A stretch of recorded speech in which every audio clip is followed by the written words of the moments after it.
All right, welcome to today's class on Docusign 101. My name is Leah with Scott Leroy Marketing.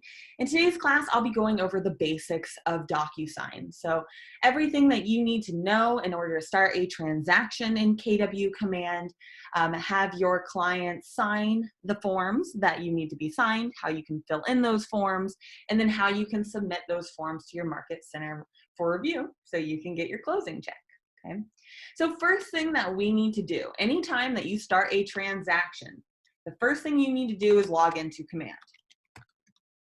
All right, so Command, you can log in at agent.kw.com. Again, that's on the top of my screen, so if you need to look at that, that's agent.kw.com. And I remember that like it's the agent login for kw.com. That makes sense, right? And I would highly suggest adding it to your bookmarks bar as well, because you'll be going here quite a lot. So we're putting in our command login and password here, and you can go ahead and click sign in. If you're still working on figuring out your password, no worries. I know there's a million passwords for everything.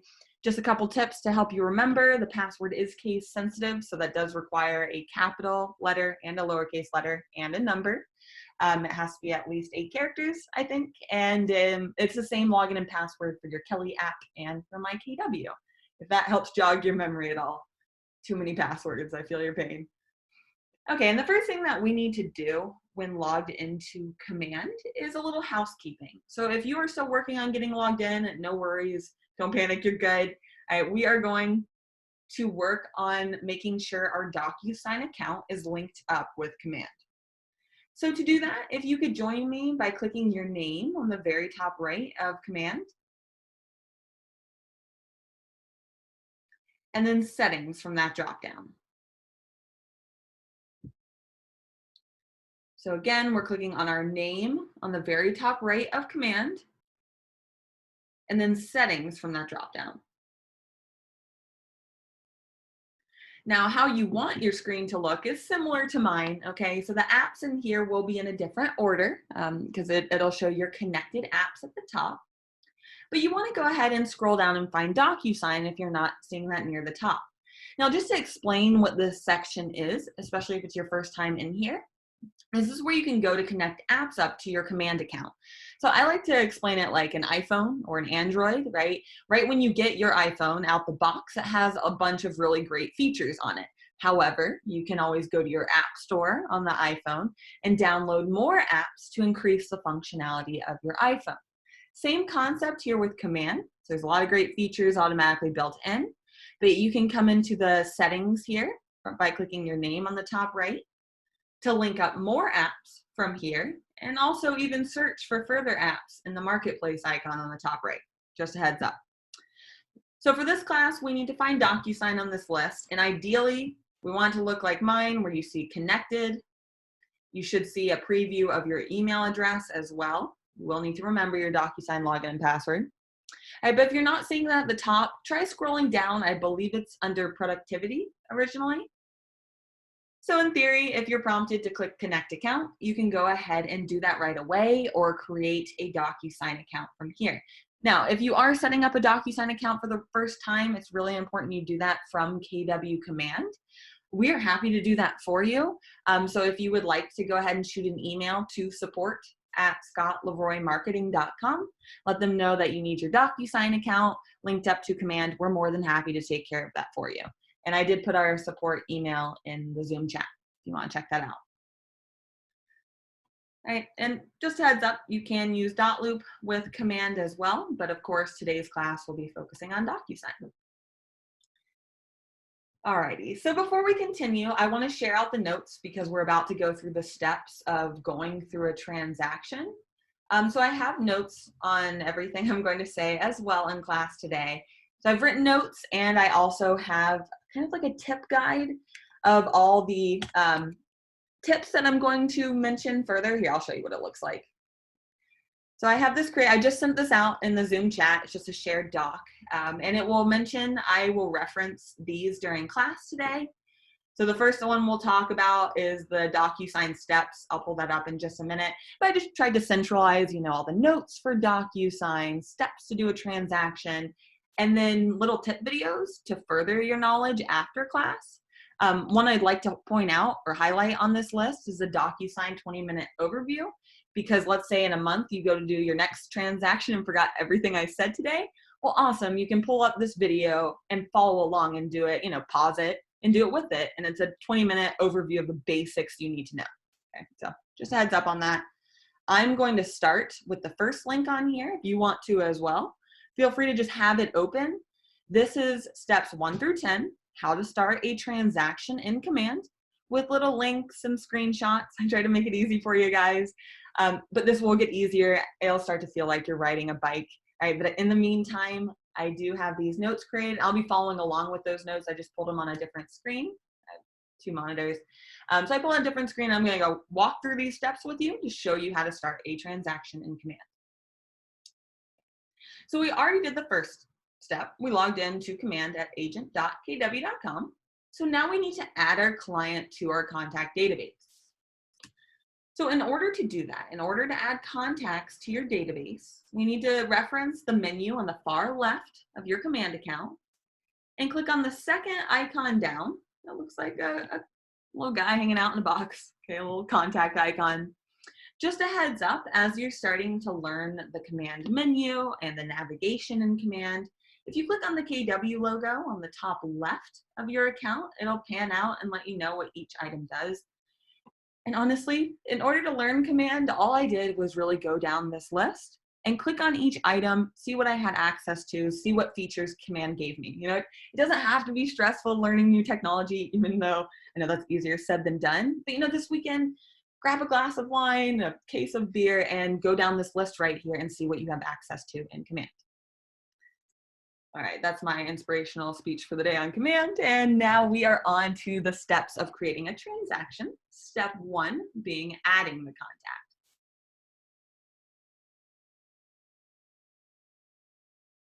All right, so go ahead and click Add Contact. If you're having trouble finding Docusign in your Command settings, I see a note about that in the chat. Please go ahead and email support@scottlavoremarketing.com. Let them know that you are in the Docusign class and don't have Docusign in your account settings. They can double check that. It might be that your market center is not using Docusign, or they can look at how to get that in there for you. So again, support@scottlavoremarketing.com. All right, guys, so time to add contact. So unlike Dotloop, you always have to add your contact first to your Command database. So that'll always be the first step. If you already have a practice contact in there, great, feel free to use them. All right, if not, I'm going to walk you through setting up a quick practice contact and so we can start the opportunity.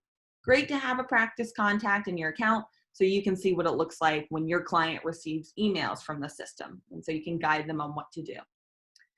All right, so if you have not already, again, I am in the Command database, so the icon that looks like a contact in a box, and I clicked on Add Contact on the top right, and I'll put in a name. Okay, so let's see, I'll do Ron Swanson for today's class. So you can put in, John Smith, your favorite TV star, your spouse's name, practice contact, whatever you'd like to do. I've been watching a lot of Parks and Rec, so we'll do Ron Swanson, and we'll put in an email address. Now, I love Parks and Rec too. I just started watching it for the first time, and I'm hooked. For the email address here, I would recommend putting in a personal email address that you have, as opposed to making up one, again, so you can see what it looks like when your clients receive things from the system. I always send things to myself first before sending it to my client to make sure it looks okay.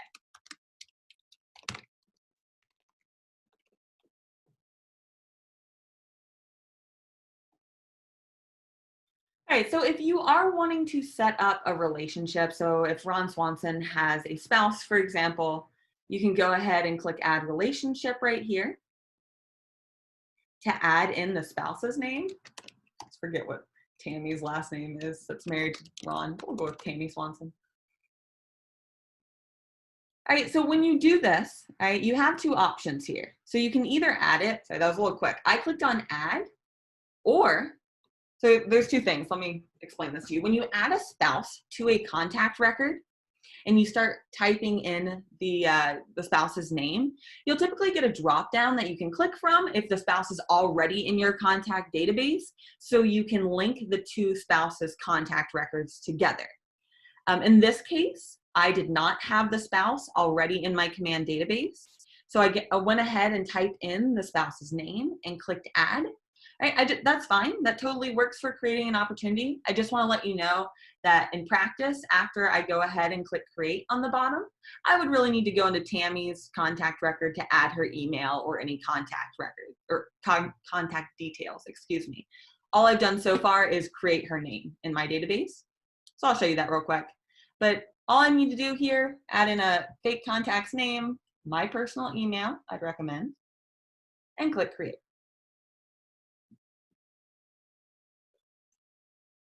Since there are usually spouses on, these opportunities, I'll show you what it looks like to just go in and edit a contact, but super easy. But just so you know, anytime you add a contact, it will always take you to the top of your database. So you'll just need to search on the top left for that contact that you just entered in.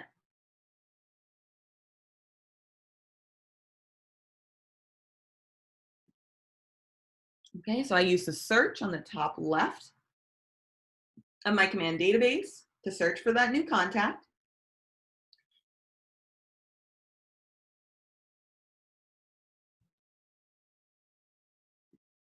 Now from here, if I want to go ahead and add in her email address, because in practice I need to have that entered in so that it autofills into Docusign, I'm going to go ahead and click the edit icon on the top right of her name. Anytime you see this pencil icon, always means edit in command. So I can see that right now the spouse is set up as Ron Swanson, and I'm going to go ahead and put in her email address.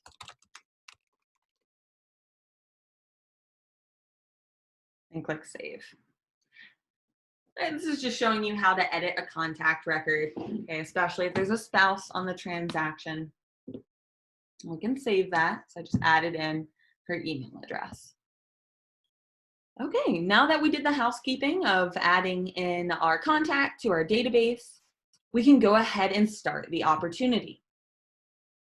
All right, so I'm on the notes on how to start a transaction in command with Docusign, the one I sent you guys. All right, we pulled up the contact, so now I'm in step 4 of those notes, just in case you're following along, and I'm clicking opportunities on the top right. Now, just to help you guys learn the navigation of command and how it all works together, I just want to point out that you'll have an opportunities section on the top right of your contact to show you any opportunities created for this contact specifically. But you also have an opportunities dashboard on the left-hand side menu. So you'll notice a handshake icon. I wouldn't click on it quite yet. I would just hover your mouse over it. I just want to show you that that correlates together, and I'll be showing you the opportunity dashboard and how that all links together. Now, the next logical question is, what the heck is an opportunity and why do you keep saying that? All right, so just so you know what an opportunity is, you're going to start an opportunity every time you have a potential lead, a potential contact, a potential transaction. So it's above and beyond what Dotloop had, a transaction to close. Okay, you're going to create an opportunity. Let's say if you are standing in the grocery store and have your name badge on, like the good agent you are, someone starts talking to you about the market, lets you know they're looking to buy or sell in the next year.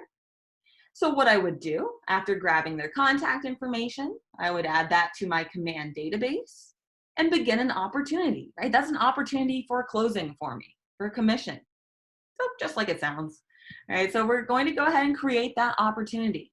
So I'll do that by clicking Create Opportunity on the top right.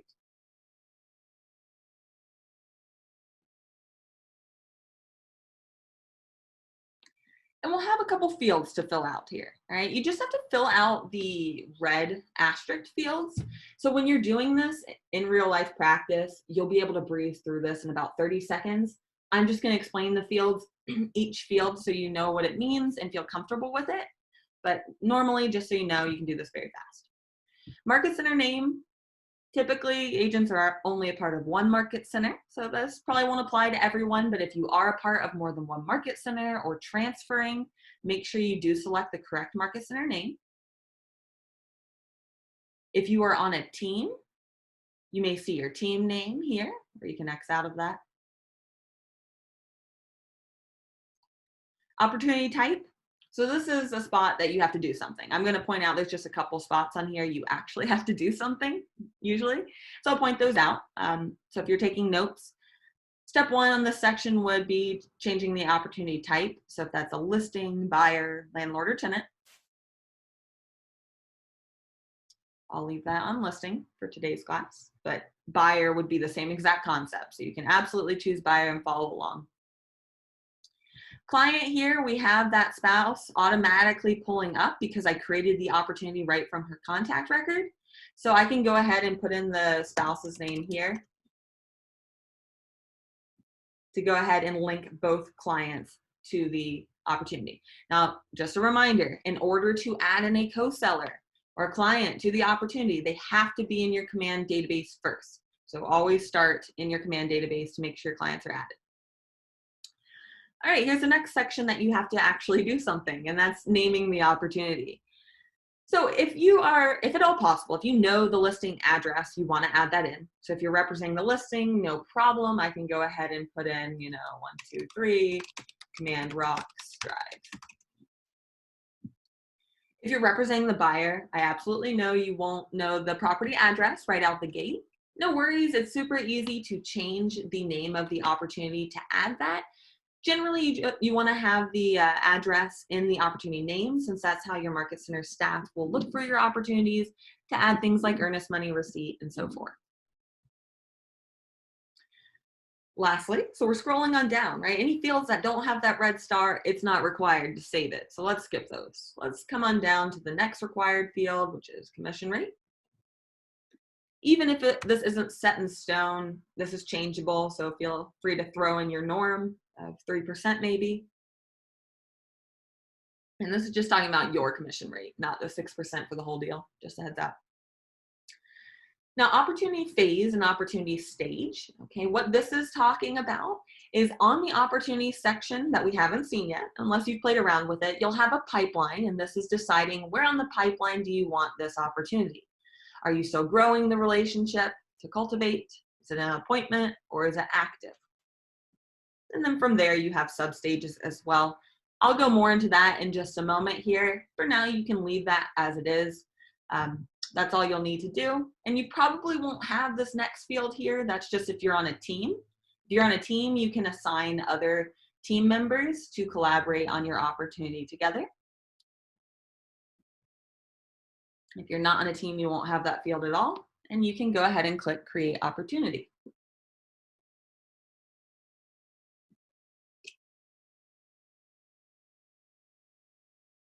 You might have to scroll down, but you'll see Create Opportunity on the very bottom of that pop-up.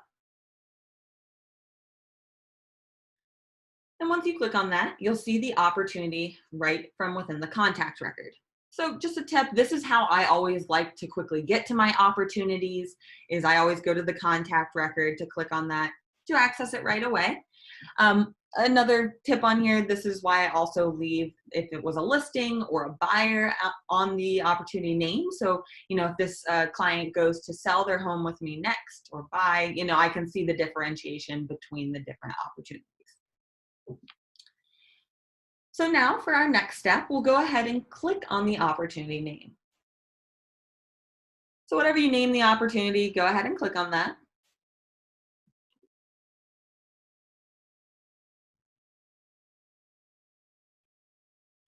And I'll open up a new tab where it has all the listing details or the property opportunity details.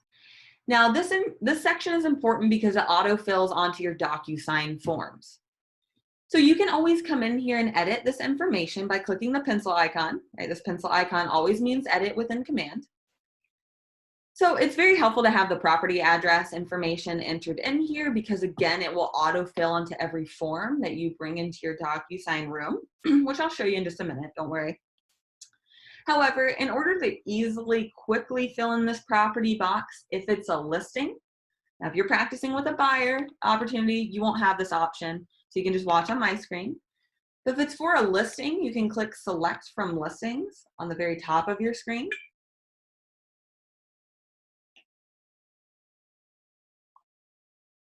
All right, and it'll pull up the KWLS 2.0. It defaults on only my listings. KWRI is working on smoothing that out to group all of your listings right here under only my listings to make it way easier for you to find. However, that's been a little up and down from what we've seen. So if you're not seeing your listings entered in under only my listings, just change that drop down to all listings. Usually the listings are in there, they're just not grouped correctly under the agent. So you can find it this way instead. So I'm changing that to all listings. And then you'll have the option to search by the street address or the MLS number on the top left here. And then you can scroll down to take a look at the different properties on your page and go ahead and click select to the far right of any of those properties. And feel free to just randomly grab one if you want to see how that works. All right, so you'll notice that as soon as I click select, first of all, it put the property address on the very top of my screen, which I can always change that, remove it, or edit it. Right, but more importantly, it went ahead and added in the property details right to this box, which will autofill into every single form that I bring into Docusign. So just a tip on that, I would recommend doing that, especially if it's your listing. And now we can dive into the exciting stuff of actually getting into Docusign. So to do that, we'll go ahead and click on the Documents tab on the top white toolbar. Now, when you're actually going to do this in real life, I promise it will be a much faster process than you've done with me today. But just so you know, every time that you create a transaction for the first time, you need to do the steps that we did today in today's class. So you need to go through in step 1, set up a contact. Step 2, create an opportunity. And then now we're at step 3, creating the Docusign room. So in order to do that, in order to link a Docusign room to your opportunity, we come into the Documents section of your opportunity and click Start a Transaction on the far right. Okay, start a transaction. Now, when I click Start a Transaction, I have the option for either Docusign or Dotloop because I have both linked up to Command. However, if you only have Docusign linked up, you'll probably only see that option. So I'm going to go ahead and click the Docusign option.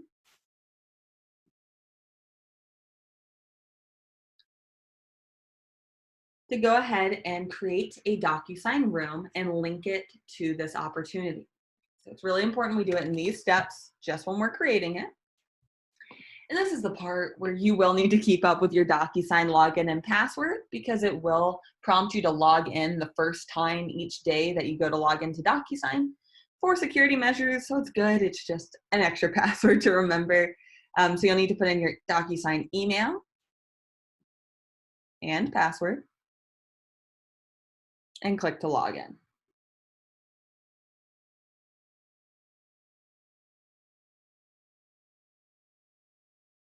If you're still working on logging into Docusign, take your time.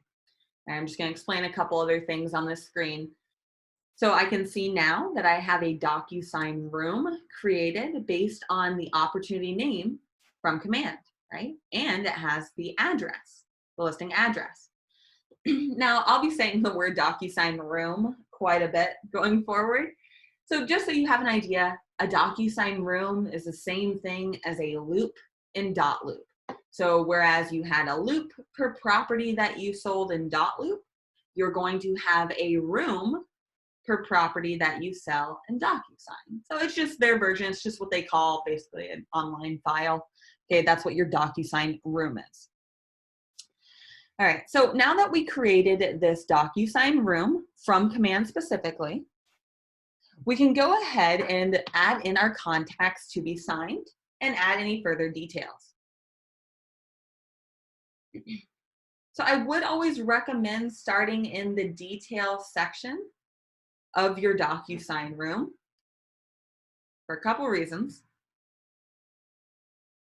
First of all, just to check over that your contact information did pull over. So I am typically seeing that, I want to say like 95% of the time, like my contact information does pull over to Docusign to fill in the seller information on the right-hand side.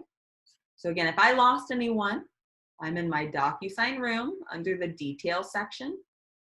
And we're going to take a look at your client's information on the right-hand side here. Now, so if I scroll down, I am representing the seller in this situation. So this information did pull over from command. I'm seeing that work pretty much every time, but I would really always suggest double checking it because I have seen that it won't pull over for whatever reason. And if that's the case, if the contacts did not pull over, right, I have both sellers here, you can always click edit on the top right and add that right away. Okay. There's also a sync option in your command opportunity to help with that.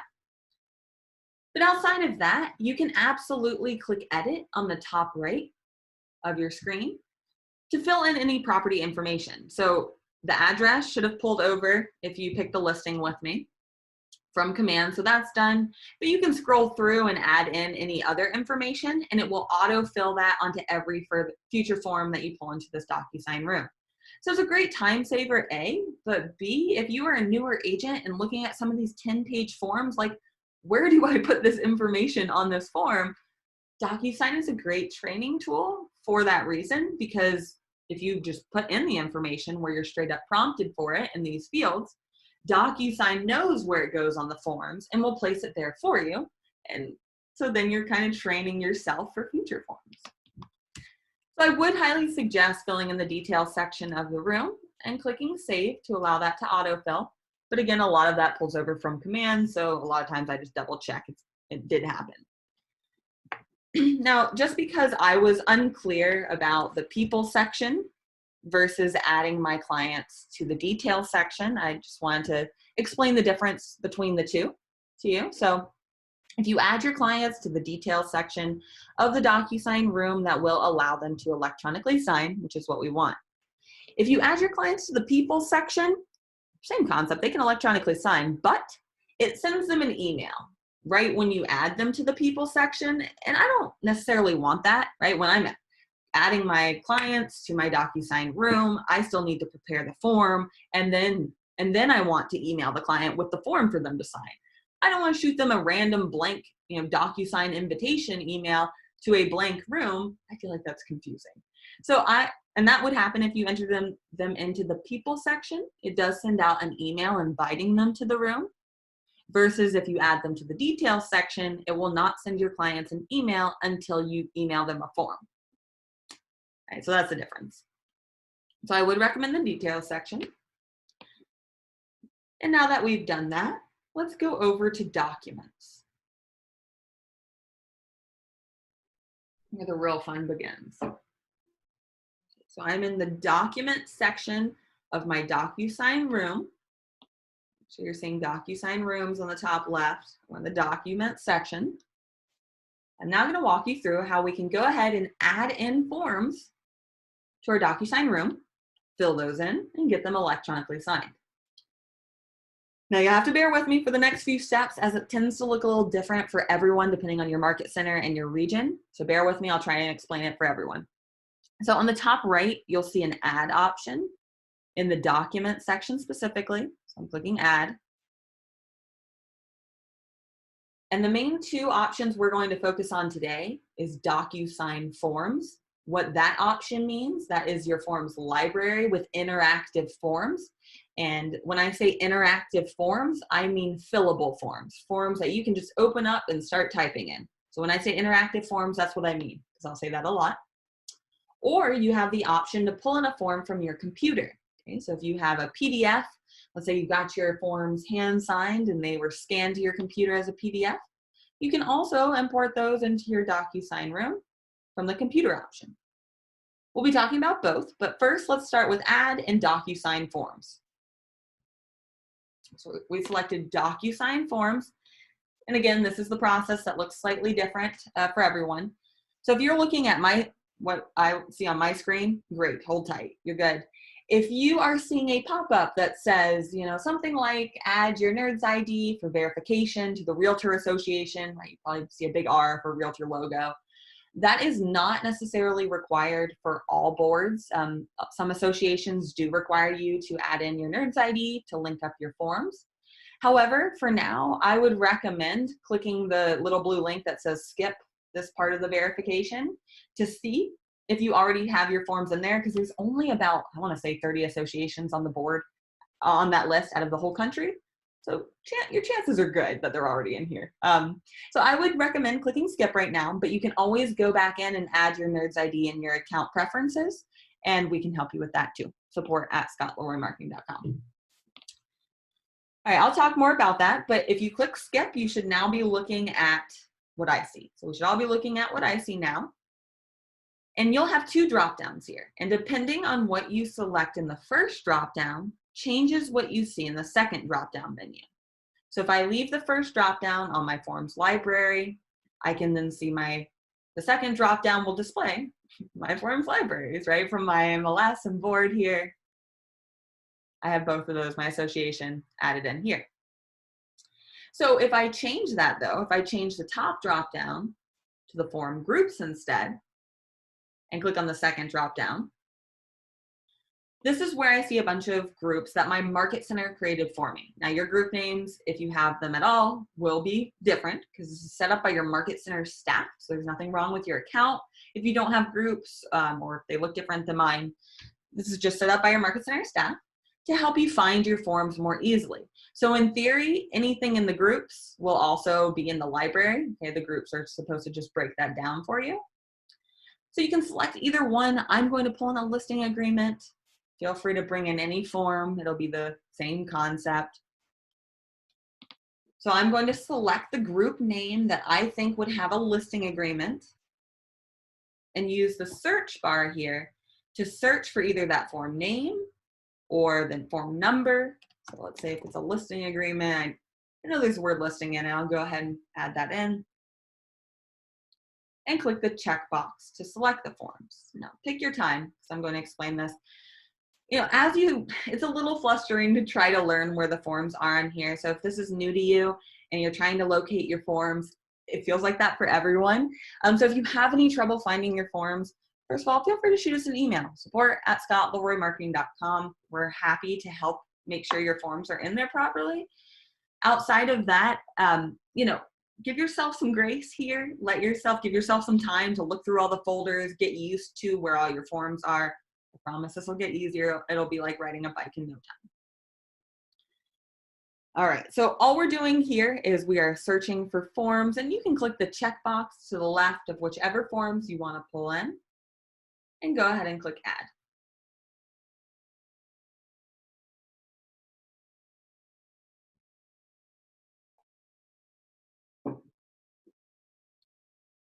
Beautiful. So now I have those documents added to my Docusign room. I'm ready to edit those. So to start editing a form in Docusign, now that I pulled that into my Docusign room, I'll go ahead and click on the form that I want to open. It will take its time loading and then eventually show the form for you.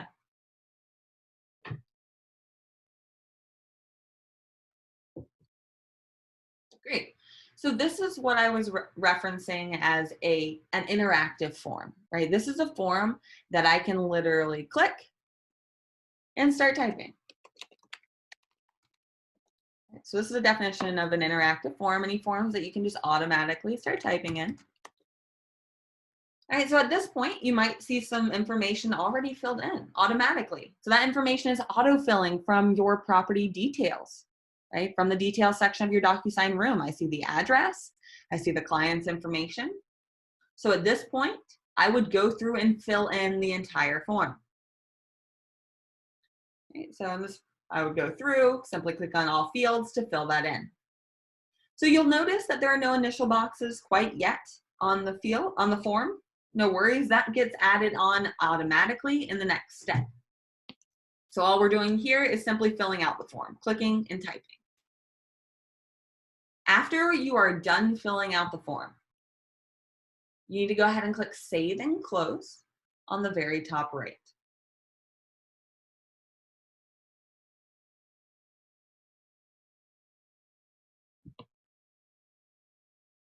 Now, if you're taking notes on today's class, this is a good noteworthy moment. Make sure you always click Save and Close like I just did, or you'll lose all your work. Let me show you what I mean. So if I open that form back up, and feel free to follow along, I'm going to show you now how to get it electronically signed. So far what we've done in our Docusign room, we pulled the form in. We opened it to start editing it, right? It was as easy as clicking and typing. So now the next step is I need to send that to my client to get them to electronically sign that. So again, make sure after you type in the whole form, make sure you save it. Save it, okay? I didn't once and it was the worst day ever. So please learn from my mistake and save your form. Because when I click on it again, so I'm going to open that form back up.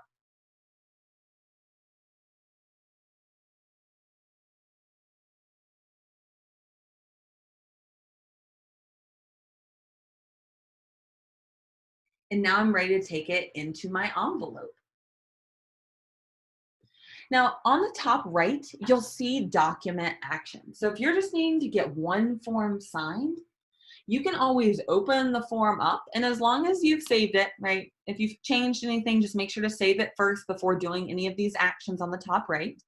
But now that we've filled in the form, we need to go ahead and select the Docusign option.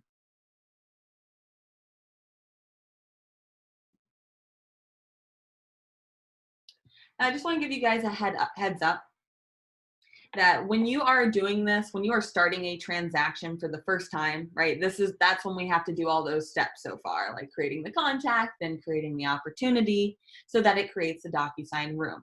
So when you start a transaction, it is a few more steps than .loop than you're used to. However, after you start it for the first time, after that, you can go to Docusign directly after that by going to Real Estate. I'm putting it in the chat, guys. So it's realestate.docusign.com. So make sure you're not going to docusign.com directly. That is realestate.docusign.com. So after you start the transaction for the first time, you can absolutely go directly to realestate.docusign.com to more quickly get into your Docusign room and get forms signed. Okay, so it's just starting the transaction. That is a few more steps there. .loop is, another question I got is .loop free? It depends on your market center for that, so you can check in with your market center staff. Most market centers are moving over to Docusign, so typically Docusign will be free with your KW account. However, a lot of market centers have been staying with .loop, so check with your market center staff to see if they extended the contract. All right, guys. So now that I have those questions answered, I'm going to take you through the steps. So if you're looking, okay. So I'm going to go backwards one step, just since I answered those questions for you guys. I'm going to go back to make sure we're all on the same page to get to Docusign. I'm sorry, to get this form signed. So if you're looking on my screen, great, just stay there. That's where you want to be. I just want to make sure everyone feels comfortable with how to get there.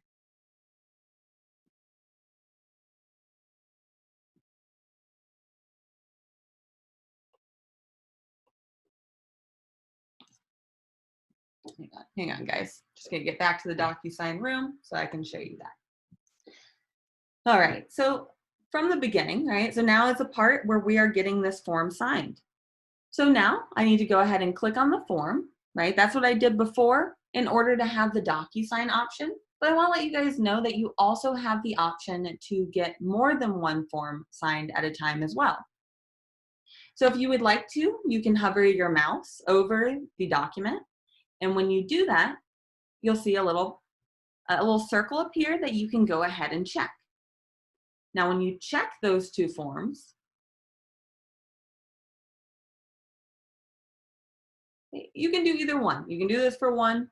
It doesn't matter. It's the same exact concept as far as we need to go ahead and get that Docusign. So I'll go ahead and click on these one or multiple check marks, and then I can come up here. So this menu will only appear once you have checked these forms. All right, so once these are checked, then you will see this menu appear. Otherwise, you will not see this menu. So if you're wondering why you don't see the menu, it's because these aren't checked.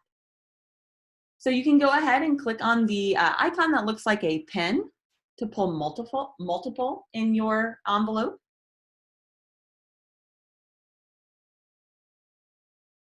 So I'm selecting Docusign.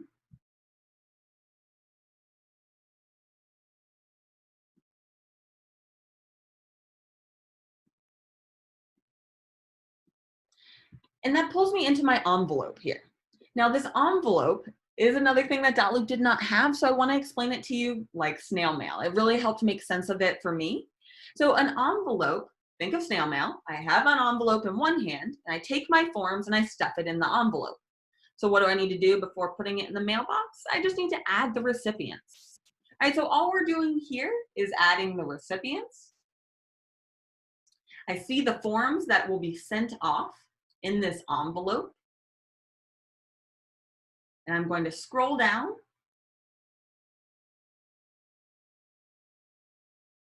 And then click Add Recipient.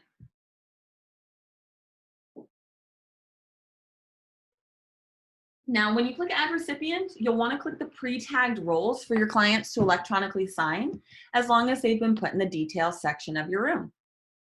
So pre-tagged roles here. So again, I clicked on Add Recipient and pre-tagged roles. Seller 1, I can go ahead and align in the drop-down menu. Since I have my clients indicated in the details of my room, that's why I was able to go ahead and select that from the drop-down. So you can select your client's name from the drop-down. And click Add Selected.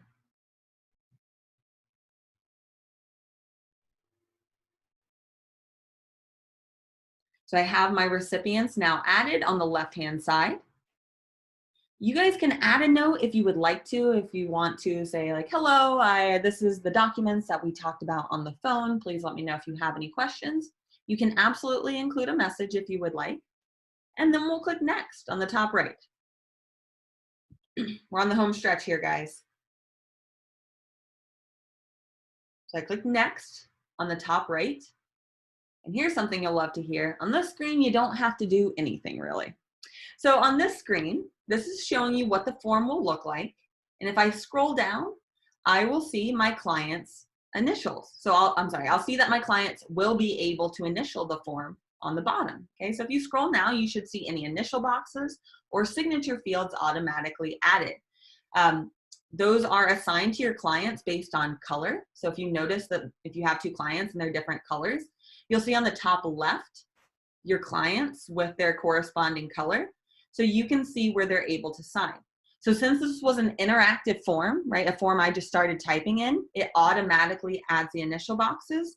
So in theory, on this step, all I have to do is click Send. I just check over it and click Send. I will explain the left-hand side panel in case you have any burning questions on that. That's a great tool, but for now, we don't need that. The only thing I generally do here is I click the recipient preview on the top right pretty much every time before I send it to my client to make sure they can sign the form and I set it up correctly. So recipient preview on the top right.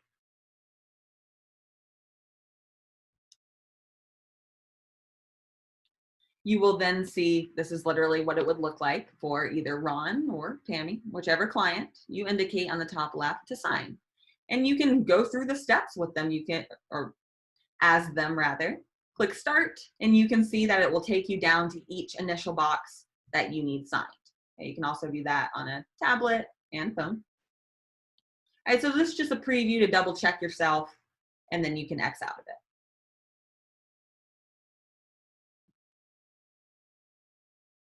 So now that I previewed it and all looks good, let's go ahead and click Send.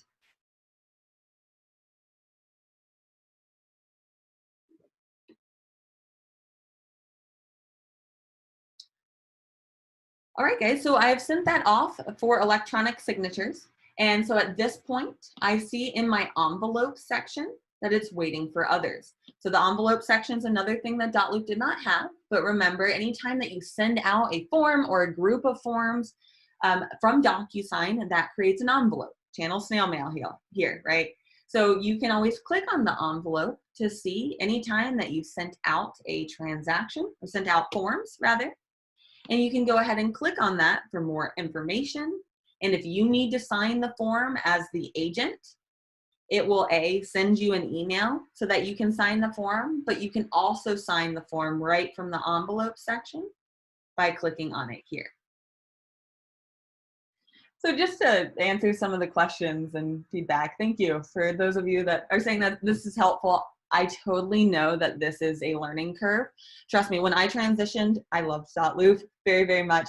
When I transitioned from Dotloop to Docusign, I was convinced that Docusign just didn't work because it didn't work the same as Dotloop, right? It's very similar to Dotloop, but there are some big differences that, you know, playing with it and going through these kind of classes, once you just get those big fundamental differences, it gets way easier. And chances are, I've already stumbled across that something you can't get past. So if you find out that you are not able to get past something in Docusign, or you're running into a glitch or it's not working, shoot me an email and I'll let you know the workaround that I found for it. Okay, you can always shoot me an email to support@scottleroymarketing.com. Attention, my name, which is Leah, L-E-A-H. Yeah, and I'm not done yet. Sorry, I know that sounds like I'm wrapping up. I just wanted to let you guys know that I'm here to help you through this Docusign journey, because I know it is a transition. I know it's a weird transition, and chances are I've run into that issue, and a bunch of agents have as well, and they've asked me about it, and I've created a 10-minute video on how to get around it. So instead of pulling your hair out, shoot me an email. I'm happy to help you guys. Oh, good. So glad to hear that. All right, guys, so I'm going to show you real quick now how to edit a PDF. And I know we have a question on how to, explaining the recipient section a little more in detail. So I'm going to do both of those things, and then I'll let you enjoy your Friday Eve. So if you can hang with me, I'm going to show you how to edit a PDF, super helpful tool, and then show you how to get your forms into your command opportunity, and then we'll wrap up class. But what we need to do now is add a PDF to our Docusign room. And let me talk about a situation you would need this tool. So firstly, if you could follow me to the document section. So document section on the very top. And let's talk about a time that we would need to add a PDF to our Docusign room. So if the agent on the other side doesn't use Docusign, let's say, and sent you an email with the signed form by her clients, and now you need to share that to your clients to sign. Or let's say you have, you know, it was hand signed and you have it scanned to your computer, and you now need to add it into your Docusign room to add additional signatures. So let's take a look at it so that makes a lot more sense for you guys.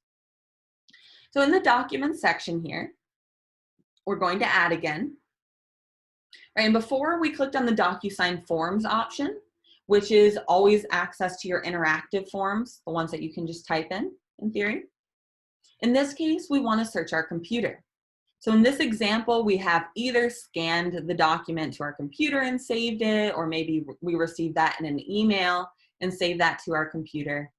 Whatever the case is, the PDF will need to be saved to your computer. And then you're able to, again, I just went up to add, and I clicked computer, searched my computer, and double clicked on the PDF to pull that in.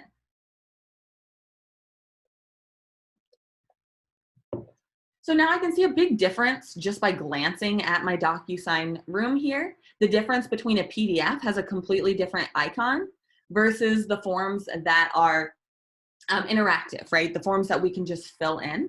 So anytime you see this blue icon here, that means those are the interactive forms that I can just fill in. And it's also the initial draft that you get of the form.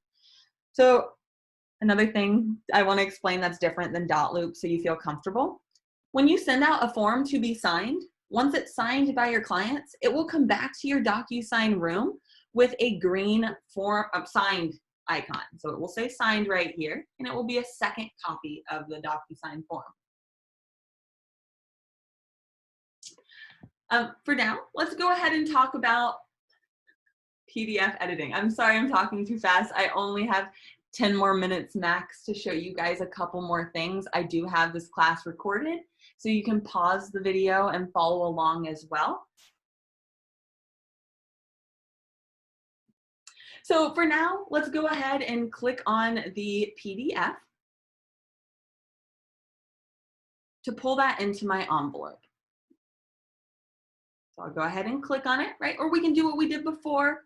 Click on that little icon to check it. You can click the Docusign option from here, or you can open the form up to select that from Document Actions. Now for a PDF, there's a bunch of document actions in here that are really useful. So the Document Actions icon is the icon that looks like a piece of paper with a folded ear, folded corner. So a couple things with PDFs, just so you know, there is a split tool as well. And I believe I added a 10-minute tip video on how to split forms to that tips guide I sent out at the beginning of class. I'll send that out again, don't worry, at the end of class, but that will overview that for you. If you want to download the form or print it, you can absolutely do it from the document actions as well. But in this case, right, anytime you see that Docusign option, that's always telling you it'll pull the form into an envelope so you can get that signed by your clients.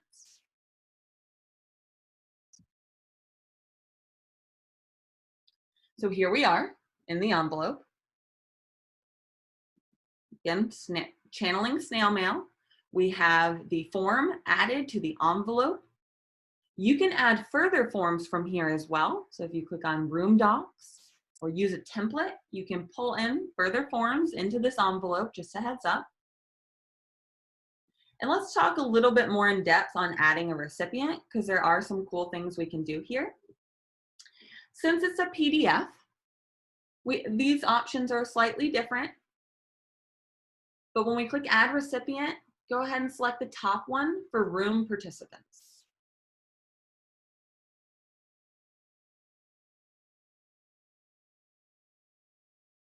Now from here, we can go ahead, right? Docusign already knows that that client is my seller 1 and seller 2. So I can go ahead and check those boxes and add selected.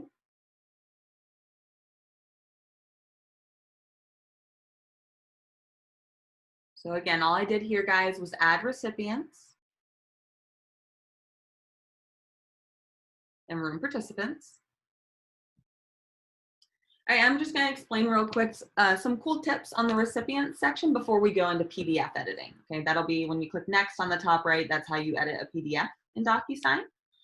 But I just want to let you know, there's not a big question that we get is how do I let my transaction coordinator get a notification when a form is signed? Or let's say you want an executed copy of the form to go to the mortgage provider after it's been signed automatically. Let's take a look at how you do that. So you'll notice these ones on the left-hand side of the contact, and that means when I click to send this, it will go to both of these contacts at the same time for them to sign it at the same time. However, I can also click Add Recipient to add by email address.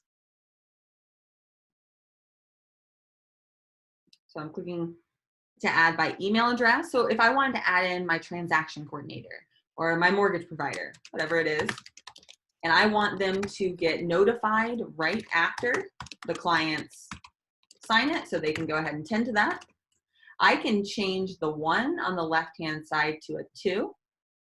That would make it so that after both my clients have both signed it, my transaction coordinator would receive that. Now, a step beyond that, you will need to change if it's a transaction coordinator or your mortgage provider that just needs to view the form. You'll want to change that drop down to needs to view or receives a copy, either one.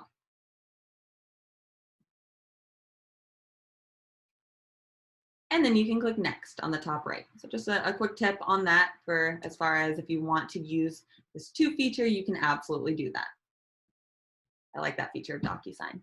Now from here, you can either save and close this envelope. So if you want to come back and work on this at a later time, you do have the option to do that. However, right now, let's go ahead and click next on the top right to take a look at editing a PDF.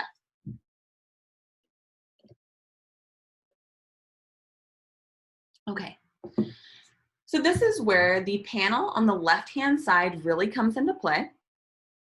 First of all, so let's say in this scenario, this is a form signed by the buyers, and I need to go ahead and send that off to my sellers to be able to electronically sign it. Now, if I scroll down, I do not see those initial fields automatically added in because this was not a Docusign form, right? This was a PDF that I uploaded from my computer. So I just have to manually add that. In order to do that, on the left-hand side, that's where I see a bunch of fields, and I can go ahead and select the initial box. It'll follow my mouse, and then I can then click to drop it. Now again, these contacts, or my clients rather, on the top left correspond to a specific color. So you'll see my first client, Ron Swanson, has yellow assigned to him, so that's why his initial box is yellow.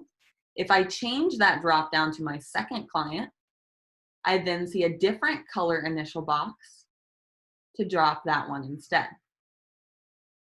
So in theory, we would need to go through and add an initial box to each page that they need to sign. It might be faster, to do that one at a time for your clients.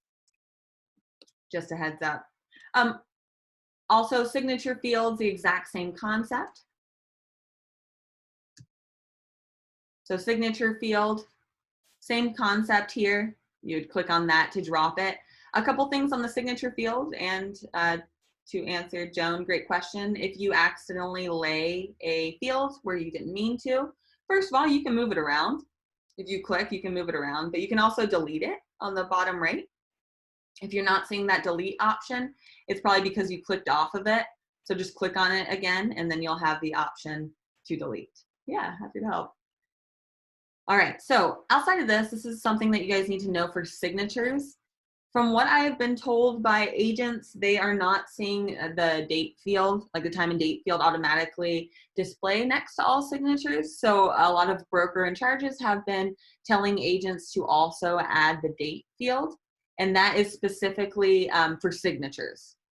I have this all stuff, but all right, so if you are adding the signature, I would also recommend adding a date field, like the date signed, and it's right next to it on the top left. Okay, so that's one method, right? This is just preparing the form for your client to electronically sign. Main thing to know there is the two different colors for your clients. Each field would have to be dropped for each client. Now let's talk about editing a fully executed form. So let's say you have this fully executed form and it's signed by both parties, buyer, seller, we're all good to go. But then, your client something needs to change, like your client's name was entered in as Tony instead of Anthony. Let's just go with that. Whatever it is, there needs to be a change made to the fully executed form. So again, anytime that a form comes back to Docusign signed, it converts it into a PDF, which is beautiful because it preserves the signatures. So there's no way, you were probably used to dotloop yelling at you if you tried to change something on a signed form, telling you it would erase the signatures. Docusign won't do that because when the form comes back signed, it's a PDF, meaning it's not changeable. So in order to make edits to a PDF, on the left-hand side, first thing we might need is a strike through, right? So to strike through something that's incorrect, I'm actually going to click, so on the far gray toolbar, you'll see markup tools. Mainly, like 9 times out of 10, we just stay where we are here. This is really the only thing I switch over to this little pencil icon on the far left is to grab the line tool to X out the incorrect information. So you can see I clicked on the line tool, clicked on the form to drop the line, and then clicked it again to drop the other side. So that was all that's under markup tool. So now I'm switching back to where we were, which was the standard fields. And this is where things get really interesting. All right, so what I'm going to show you now is adding in a text box to correct the information. And if you're taking notes on today's class, this would be a noteworthy moment because this took me a while to figure this out. So I would recommend jotting it down to help out. All right, so on this text field on the left-hand side, so I'm now going to simply click to drop it. No big deal. It drops the field. I can click on the corners on the, or the dots on the corners of this field to resize that as needed. Now, remember what I said, that if a field is a certain color, so yellow in this case, it's assigned to my contact. So meaning, even if I fill this in, let's say I add in the correct name, since it's yellow, it will make my client fill that out when he comes to the form. So any yellow fields, any fields that have a non-clear color, means it's assigned to the client and they'll have to fill it out by default. So let's change that, right? This is a field I want to fill in as the agent, not the client. So if you click on the field, it'll make this editing panel pop out. And you want to uncheck required only. And right when you do that, it turns it clear. So that's the magic click there. And when it's clear, it does not force your client to fill it in. However, if you want to make sure they cannot fill it in, even if they try, you know, like if it's a field with your commission rate and they're trying to change it to 2% instead of 3%, we're going to change that to read only, so they cannot change that. So if it is a field that you are filling out as the agent when you are editing a PDF, click on it, uncheck that's a required field for your client, and check that's a read only so they can't change it. Now, just one more quick note, and this is a little more advanced, guys. If your brain feels like it's going to explode, I know this is a lot of info, and we have short videos on how to do each thing. Try to take this as a good learning platform for you to understand what Docusign can do, so then you can build on that knowledge with future tip videos. Now, the last thing I want to share on this tip is if you need your client to collaborate on a field together. So this really comes into play for like a seller's disclosure, for example.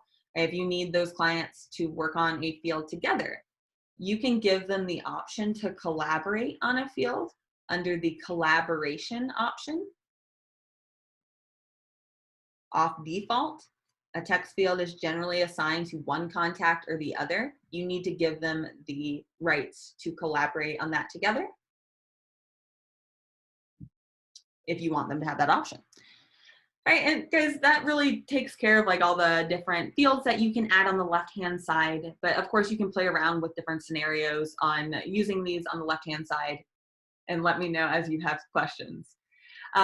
Last thing that I'm going to show you guys, I promise I'll let you go. Thank you for sticking around with me. I just want to show you guys how to add in your signed forms to your command opportunity to submit to your Market Center for review so that you can get paid. This shouldn't take me longer than 5 minutes, I promise. And thank you guys for the kind words in your in the chat. That is making my day, I can't tell you. Appreciate the great feedback. Yes, Bruce, I know. You need me to talk more slowly. I got it. The tip videos will be really helpful for you to be able to pause the video and follow along so that you can do it at your own pace as well.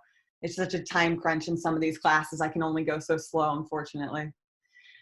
All right, guys. So now that I am in my Docusign room, right? I am still in my Docusign room here. But for this portion, after this portion, we need to take a look at how to get the executed form to your opportunity. So far, what we have done is we got the form signed by your client. So Docusign, I just want to stress this because this was very clarifying when I learned this. Docusign is used between you as the agent and the client to fill in your forms and sign your forms. Once you have your form signed, you will go to your command opportunity. So that's a separate tab. You should still have the other tab open. You'll see one tab has a down arrow, that's a Docusign Rooms icon, and then one has a KW logo. So go to the tab that says Command Documents, if you would. And this is where I need to submit my executed forms for review to my Market Center so I can get paid on a transaction. So first thing to do, if you have no idea where this tab is and you're just trying to find where I am, find your opportunity in Command and go ahead and click on the Document section. And that's how we got to Docusign to kick it off. Sorry, I didn't mean to do that. For this though, on the left-hand side, you'll see an option to pick a checklist type. So right here, let's say I'll go ahead and pick that it is a listing or sale checklist. These checklists are added in by your Market Center staff. So yours will look different than mine. However, go ahead and pick whichever checklist you think will apply, and it will pull in a bunch of different form checklists. So a bunch of different forms. These are not actually the forms. This is a placeholder showing you what forms you need in order to get paid. So on the left-hand side, I have under contract and closed, right? So you can see the different form folders. And we want to go ahead and attach each executed form to the corresponding form name, the checklist. So you can do that one at a time, of course, on the right-hand side, except nobody has time for that. So let's instead go to attach multiple files on the top.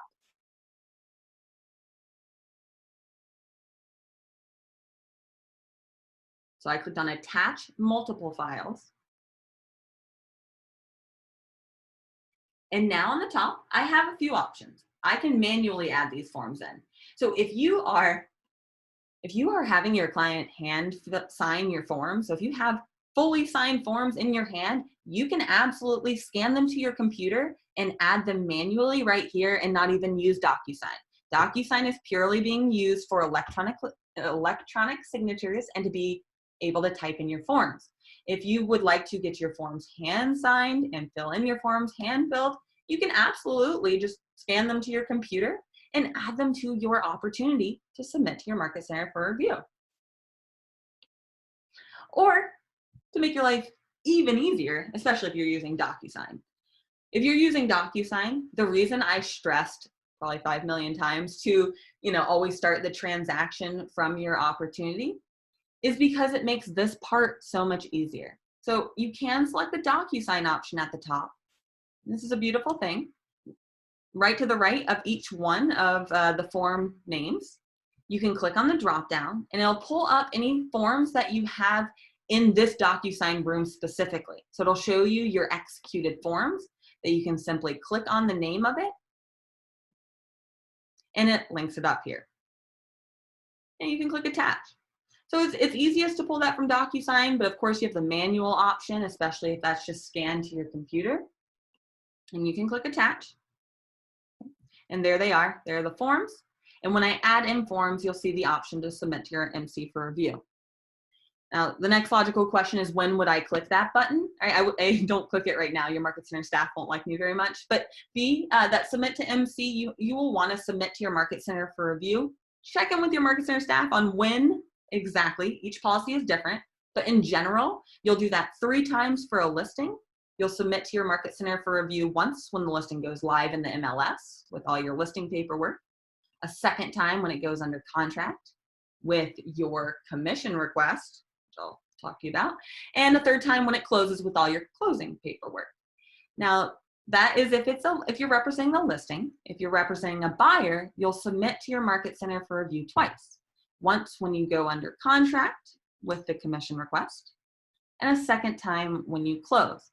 Please check in with your Market Center staff, though, if that's when they want you to be submitting for review. Again, each Market Center does it slightly different.